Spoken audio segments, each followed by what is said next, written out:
Talisay City Jail, mihanay na silang schedule alang sa Christmas o New Year sa Dalao Day alang sa mga pamilya sa persons deprived of liberty kon PDL.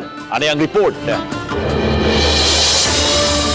Sa December 24 hangtod na sa December 25, whole day makauban sa mga PDL ang ilang tagsa-tagsa ka pamilya, gikan sa alas 8 sa buntag hangtod alas 5 sa hapon. Susama usab sa bispera sa bagong tuig hangtod na sa bagong tuig. Mahimong makauban tibok adlaw ang ilang pamilya.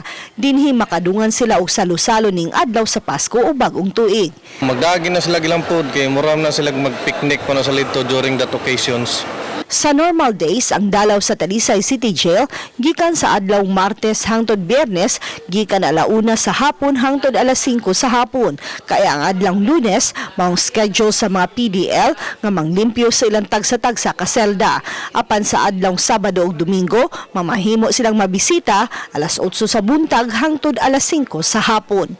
Usual gyapon nga reminders no na nagipambutang nato sa gawas unsay mga diangay isulog, unsay diangay dadon, ilan itong basahon dito, nara na dito, guided na sila dito. Uban ni Renante Quiñones, Chona Carrion, Balitang Bisdak.